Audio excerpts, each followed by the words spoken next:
व्यवसायिक गतिविधियां कॉलोनी में नहीं चाहिए। हम लोग बहुत परेशान हो चुके हैं। अल्टीमेटली रहवासी भी परेशान होगा।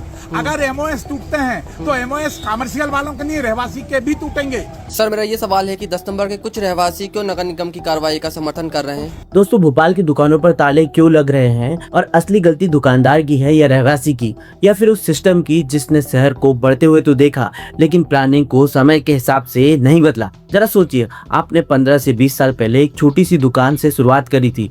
धीरे धीरे कारोबार बढ़ाया गया, परिवार चलाया, बच्चों की पढ़ाई की और टैक्स और लाइसेंस की जरूरी कार्रवाई भी पूरी करी।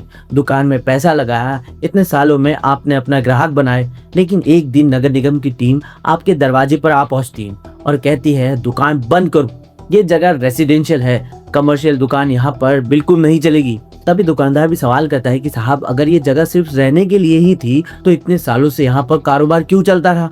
लेकिन दूसरी तरफ उसी इलाके का रहवासी भी कहता है दुकान बंद होगी तो अच्छा है, कम से कम घर के सामने गाड़ियाँ, पार्किंग, ट्रैफिक और शोर तो कम होगा। और सच कहें तो दोनों की बात में दम है। और ये मामला मध्य प्रदेश की राजधानी भोपाल में अभी जोरों शोरों से चल रहा है। अब ये पूरा मामला क्या है, चलिए जानते।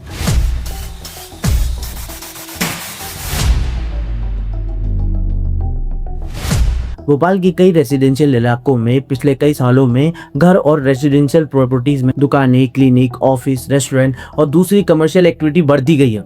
अरेरा कॉलोनी, रोहित नगर, बावड़िया कला, कोलार, चूना भट्टी और दूसरे इलाकों में रहवासियों की तरफ से ट्रैफिक, पार्किंग, शोर और रास्ते में परेशानी जैसी शिकायतें सामने आती रही है। इसी तरह की विवाद और रेसिडेंशियल लैंड यूज के नियमों से जुड़े मामले में अदालत तक पहुंच गए और सुप्रीम कोर्ट के आदेशों के बाद अब नगर निगम भोपाल पर नियमों के मुताबिक कार्रवाई करने का दबाव भी बढ़ता गया। यानी बात सिर्फ एक किसी पड़ोसी की शिकायत की नहीं रह गई, मामला कोर्ट तक जा पहुंचा है। इसके बाद निगम ने कई प्रतिष्ठानों को नोटिस भेज दिए और जहां कमर्शियल यूज की वैध अनुमति नहीं थी वहां कार्रवाई भी शुरू कर दी। लेकिन यहीं से असली सवाल शुरू हो जाता है, अगर भोपाल नगर निगम इतना ही साफ था तो इतने सालों तक व्यवस्था कहाँ थी? अब यह तो वही बात हुई अंधे नगरी चौपट राजा। जब शहर में कारोबार चलता रहा तब प्लानिंग फाइलों में और दुकानें चल रही थी। अब अचानक कोर्ट और निगम को नियम याद आ गए, जहां एक बात समझना बेहद ही जरूरी है, सिर्फ कमर्शियल टैक्स भरने या ट्रेड लाइसेंस होने से रेसिडेंशियल जमीन अपने आप कमर्शियल नहीं हो जाती। लेकिन प्रशासन से यह सवाल जरूर पूछा जा सकता है कि अगर कोई एक्टिविटी नियमों के खिलाफ थी तो समय रहते कार्रवाई क्यों नहीं हुई भाई? क्योंकि 15-20 साल तक किसी भी कारोबार को चलने देना और फिर अचानक कहना कि ये सब बंद करना पड़ेगा, इससे सिर्फ शटर नहीं गिरता, कई परिवारों की इनकम पर भी असर पड़ता है। सर, मेरा ये सवाल है कि 10 नंबर के कुछ रहवासी क्यों नगर निगम की कार्रवाई का समर्थन कर रहे हैं? भाई, हम भी रहवासी हैं, कहीं ना कहीं हम भी रहते हैं। लेकिन रहवासियों को ये सोचना चाहिए कि अगर ये सारी दुकानें बंद हो गई तो आधे टाइम स्ट्रीट लाइट बंद रहती है, दुकानों की लाइटों से ही रोशनी रहती है। हाँ। फिर वो और जो बच्चा बेरोजगार होगा वो क्या करेगा? अपनी रोजी रोटी के लिए चेन स्नैचिंग और मोबाइल छीनेगा। सड़कों पे अंधेरा होगा। हाँ, पुलिस को सीसीटीवी नहीं मिलेगा। हाँ। क्योंकि सीसीटीवी दुकानों के ही होते हैं, सब यूज करते हैं। हाँ। तो अल्टीमेटली रहवासी भी परेशान होगा। अगर एमओएस टूटते हैं तो एमओएस कमर्शियल वालों के नहीं, रहवासी के भी टूटेंगे, सभी के टूटेंगे, सब परेशान होंगे। इसलिए रहवासी को इस समस्या को गंभीरता से सोचना चाहिए। अगर मोहल्ले में अस्पताल नहीं होगा, किराने की दुकान नहीं होगी तो 92 का कर्फ्यू और कोरोना जैसी स्थिति हुई तो वह इलाज कहाँ कराएगा? 1250 अस्पताल की लाइन बेरागढ़ तक चली जाएगी, रहवासी भी मरेगा, रहवासी को भी किराना नहीं मिलेगा, रहवासी को परेशानियां हैं। इसलिए रहवासी को गंभीर होकर सोचना चाहिए कि वो खुद अपने आप को संकट में डाल रहे हैं। अगर ये सब दुकानें बंद हो गई तो मंडीदीप जाएगा किराना लेने, एटीएम से पैसा निकालने मंडीदीप जाएगा। और अब यहाँ आता है भोपाल का सबसे बड़ा मुद्दा, मास्टर प्लान। भोपाल की पुरानी विकास योजना 1995 के दौर की है, उसी से पूरी प्लानिंग जुड़ी हुई है। 2005 तक की प्लानिंग को ध्यान में रखकर यह योजना लागू की गई थी।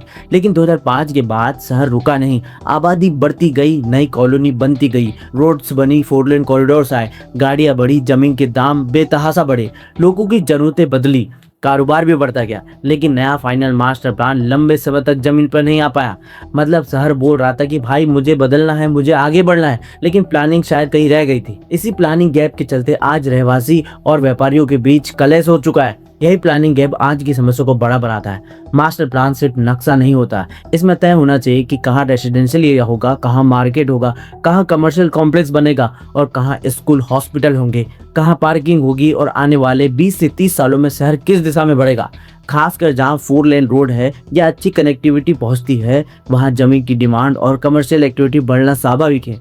आज जिस जगह खाली जमीन है या रेसिडेंशियल कॉलोनी है, कल वहीं रोड साइड कमर्शियल कॉरिडोर बन सकती है। अगर सरकार पहले से नहीं बताएगी कि यहाँ मिक्स यूज होगा या सिर्फ रेसिडेंशियल, तो पहले कॉलोनी बनेगी, फिर दुकान खुलेगी, फिर ट्रैफिक बढ़ेगा, फिर पार्किंग की शिकायत होगी, फिर नोटिस आएगा और आखिर में वही पुरानी कहानी, ये दुकानें यहाँ कैसे आ गई। अरे भाई, प्लानिंग पहले क्यों नहीं की गई। अब दुकानों की परेशानी भी समझिए।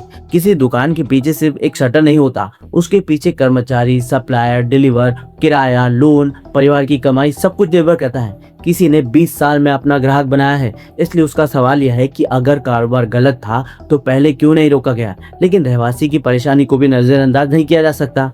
कोई व्यक्ति लाखों रुपए खर्च कर घर इसलिए खरीदता है कि उसे रहने के लिए शांत और सुरक्षित माहौल मिले। अगर घर के सामने वाला दुकान खोलकर बैठ जाए, गाड़ियाँ चलती रहे, ट्रैफिक बढ़ते रहे, रात तक रेस्टोरेंट चलता रहे, रास्ता जाम हो जाए, तो वह भी परेशान होगा। इसलिए सॉल्यूशन यह नहीं हो सकता कि हर रेसिडेंशियल इलाके को मार्केट बना दिया जाए, और सॉल्यूशन यह भी नहीं होना चाहिए कि हर ऐसी दुकान पर बिना कोई प्रैक्टिकल अल्टरनेटिव दिए ताला लगा दिया जाए। यहीं पर मिक्स लैंड यूज जैसी पॉलिसी की जरूरत सामने आती है। मतलब कुछ चुनिंदा रूट्स और एरिया को उसकी कैपेसिटी देखकर नियमों के साथ मिक्स यूज के लिए तय किया जाना चाहिए। किस तरह दुकान चलेगी, कितना कमर्शियल एरिया होगा, पार्किंग कितनी होगी, फायर सेफ्टी क्या होगी, ट्रैफिक और नॉइस की सीमा किस हद तक होगी, सब कुछ पहले से साफ होना चाहिए और तय होना चाहिए। जहाँ पुरानी कमर्शियल एक्टिविटी बहुत ज्यादा है और उसे नियमों के साथ व्यवस्थित किया जा सकता है और वहाँ प्रैक्टिकल रास्ता निकाला जा सकता है, और जहाँ इलाका वास्तव में शांत रेसिडेंशियल है वहाँ रेसिडेंशियल कैरेक्टर बनाया जाना चाहिए। यानी ना हर दुकान पर आग बंद करके ताला डालना चाहिए और ना ही रेसिडेंशियल कॉलोनी को बाजार बना देना चाहिए। नियम भी चाहिए और जमीन की हकीकत भी समझनी होगी। और अगर कार्रवाई हो रही हो तो एक और चीज जरूरी है, नियम सबके लिए बराबर हो। छोटा दुकानदार हो या बड़ा शोरूम हो या आम आदमी हो या प्रभावशाली व्यक्ति हो, अगर नियम है तो इन्फोर्समेंट ट्रांसपेरेंट हो और यूनिफॉर्म होना चाहिए। आखिर में भोपाल की ये कहानी सिर्फ दुकानों पर लग रहे तालों की कहानी नहीं है। यह रोजगार बनाम रेसिडेंशियल लाइफ, कानून बनाम ग्राउंड रियलिटी और पुरानी प्लानिंग बनाम तेजी से बदलते शहर की कहानी है। 1995 की प्लानिंग से लेकर आज के भोपाल तक शहर बहुत बदल चुका है। अब जरूरत है कि नया और प्रैक्टिकल मास्टर प्लान सिर्फ कागज पर ना रहे बल्कि जमीन पर साफ नियमों के साथ लागू हो। क्योंकि अगर आज प्लानिंग नहीं हुई तो कल किसी दूसरी कॉलोनी में यही बात फिर से होगा। पहले घर, फिर दुकान, फिर ट्रैफिक, फिर कंप्लेंट, फिर नोटिस, फिर कोर्ट और फिर वही सवाल, साहब प्लानिंग पहले क्यों नहीं की गई। इसलिए सिर्फ असली सवाल यह नहीं है कि दुकान बंद होनी चाहिए या नहीं, असली सवाल यह है कि भोपाल को अगले 20 साल में कैसा शहर बनाना है। ऐसा शहर जहां रहवासी चैन से रह सके, व्यापारी सम्मान से अपना रोजगार कर सके और सरकार को हर कुछ साल बाद कोर्ट के आदेश का इंतजार करके प्लानिंग न करनी पड़े।